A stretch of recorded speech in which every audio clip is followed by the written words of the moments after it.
How we doing? It's Mailman Nick. Follow me on Instagram at Nick Venti.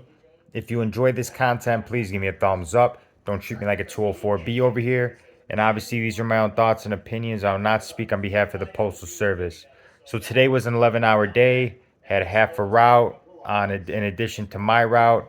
And it's funny because I make those videos, those shorts, talking about my hours being lower than normal. I do that on purpose because I'm trying to jinx myself. I believe it because every time I post, my hours are getting low. They go back up again. So I don't.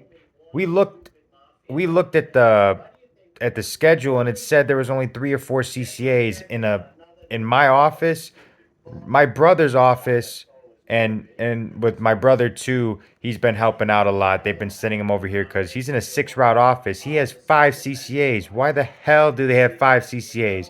Why do we only have 4 CCAs?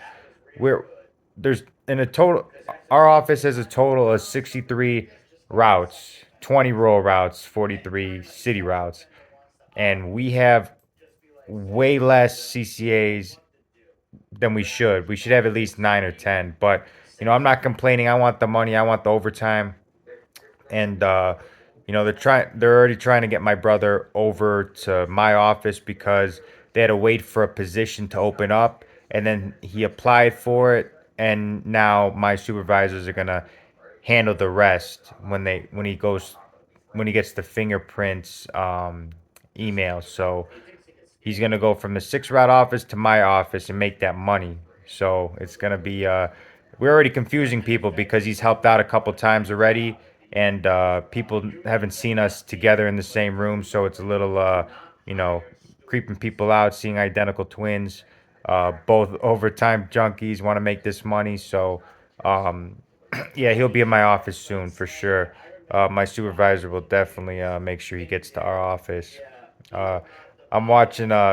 So it's midnight. I'm making this video. It's past midnight. What time is it now? 12:23. I worked 11 hours. Uh, Went grocery shopping. Because I want the least amount of stuff to do as possible on my day off on Sunday. So Saturday, I worked 11 hours. I went to Walmart and got my groceries. I made my grocery haul video. I show you guys that to show you, like, I like to eat. I try to eat only whole foods and foods that are natural, not like Pop Tarts and all that other garbage. If I have a chocolate craving, I do dark chocolate. Um, but yeah, I worked 11 hours, went to Walmart, and then cleaned the house. Took my dog for a walk. Watched the Canelo fight. Now I'm listening to Mob Rats Exposed. He's hilarious on YouTube. But yeah, I try to get all my stuff done the day before my day off, because then tomorrow I got I donate plasma in the morning, and then for Cinco de Mayo I'm gonna get some tacos and do my cheat meal Sunday, and have fun later in the night too. So I try to get all my stuff done on Saturday night. But back to the hours. Back to the hours. I'm glad we're doing half routes. Like today, I did a half route. I had City 4, obviously 15 miles of walking, and then City 12, which is all walking uh, as well. So I walked a lot, and the past year and a half, I've rarely done driving because I'm in the Pro Master, and I miss driving. My knees definitely feel all this walking, but that's why I try to stretch twice a day. uh, I try to eat the right foods. I try to get enough sleep. Like today, I'm up past midnight, whatever, but I'll make sure I sleep until 8 or 9 to get my 8 hours. Not a big deal. It's all about making the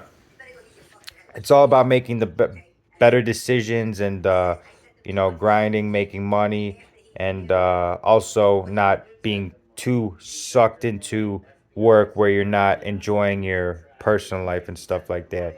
You got to find a good balance. I grind Monday through Saturday. I eat right Monday through Saturday. Sunday is the day where I cheat. Sunday is the day when I go out. Saturday night and Sunday is when it's me time and I spoil myself. So, um, I also might be doing a wrestling or catch wrestling competition. My last competition was a kickboxing fight back like a few weeks before the pandemic, back in February of 2020. That was my last competition, a kickboxing fight. I'm not a kickboxer, but I did it just to get the rounds in, and I was trying to compete on everything: kickboxing, grappling.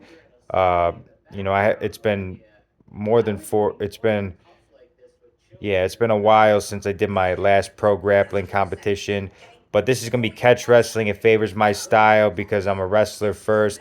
A lot of these jiu-jitsu guys cannot wrestle at all, so me and my brother went in on a wrestling mat and we put it in my garage, and we're gonna start training for it. It's Wrestling Wars. It's my buddy Tom's promotion, and catch wrestling is basically wrestling with submissions and pins, and it favors my style. A lot of these jiu-jitsu guys, like I said, they don't they're good off their back, but they don't know how to get the fight to the ground. They just butt scoot and all this other, you know I it annoys me that jiu-jitsu guys don't train wrestling. But to be a complete grappler, you got to have the wrestling and you got to have the jiu-jitsu. And I'm a complete grappler. I'm a wrestler and a jiu-jitsu guy. So uh, before I stopped training really full time, I was a purple belt. I had a couple MMA fights under my belt, kickboxing, tons of pro grappling matches, wrestling matches. Even outside of high school, I did a wrestling tournament.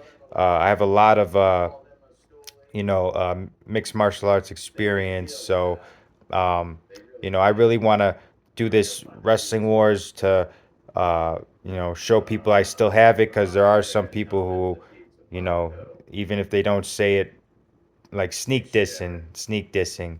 And, I want to show them that I still got it. Me and my brother are going to train and, compete, and I'll show the video on here and show you guys I still got it. Um, but yeah, training for Wrestling Wars, working all these hours, making money, having fun, and all about finding that balance. Uh, let's see what else. But yeah, we have a lot of people out. A lot of people out. Injuries, calling off. The weather's getting nicer. So, 80, 90 degrees. People start calling off. There's a lot of vacations. There was a couple people on the overtime desired list that we had 5 people on vacation this week, 4 or 5. And then now it's going towards summer. All the summer vacations are there's like 4 or 5 carriers on vacation each week during the summer. So it's gonna be lit. Hopefully we get this money, and hopefully the hours are there. Because as long as I get my 60, I am thankful. I am blessed. 55 to 60, I am thankful. I am thankful I'm working a job where I'm working, I'm able to provide for myself. I don't worry about if I have an expense, like I had a random expense that just came up. I paid it, did not even think about it. Obviously I didn't want to pay it, but at the same time I wasn't stressing about it. I'm very thankful that I have that. I'm very thankful I have a savings and all that good stuff, and that comes from the post office. I had somebody comment on my one of my videos saying that I haven't had a real job. Obviously, I think this is a good opportunity, blah blah blah, saying it's not a good opportunity, the post office. And you know, I'm not about promoting the post office. If that's not something you want to do, then you got to do what you got to do. And if you have better opportunities presented to you, if you have connections, people can get you in to better jobs, then go into those better jobs. For me, when I was younger, so my job history, the guy said I never had a real job. I was uh I was a produce manager and assistant manager and produce manager at a grocery store for, let's say, like 5 years.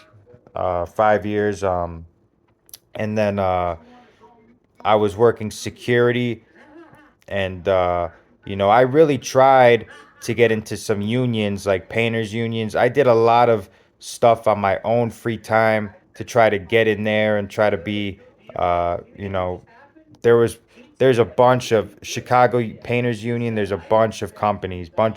I called them. They give you a list. When you apply, they give you a list to call. I called every one of them. None of them wanted me. So sometimes, this this was a good opportunity for me because now I have a retirement, I have a pension, I'm able to make my 75K a year currently, and you know, all I'm doing is delivering mail into a mailbox. I am thankful where I'm at. Everything happens for a reason. Obviously, I wasn't meant to be a painter, but you know, I tried to get into those good jobs, union jobs, construction jobs, blue collar jobs. I've tried to get into those. Honestly, I thought I was gonna be doing security for the rest of my life. When I was bouncing at the strip club, I thought I was gonna be doing that for forever. But COVID happened. I applied for the post office, and the rest was history. But sometimes people don't have the opportunities other people have. Sometimes, like I don't have rich parents. I don't have connections, certain connections to get me into those blue collar jobs. I don't have a college degree. My my opportunities are a lot smaller than somebody with a college degree and other connections and stuff like that. So for me, this is a good opportunity. And like I said, I make my 75K a year, and I'm pretty thankful. I'm thankful. All I do is put mail in a mailbox. Um, so yeah, I'm very blessed where I'm at, and I have this YouTube channel to, just because of the post office, people started watching me because I was talking about the post office. So I wouldn't have this following if I wasn't with the post office. So, but 11 minutes longer than my usual videos. But if you like this content, please like, share, and subscribe.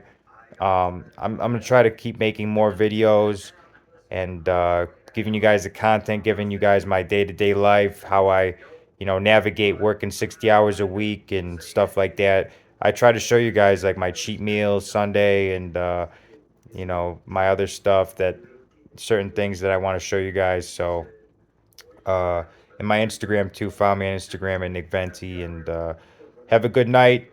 It's 12:30. It's 12:30. I'm gonna be getting to bed soon, and yeah, take care, guys. See you soon.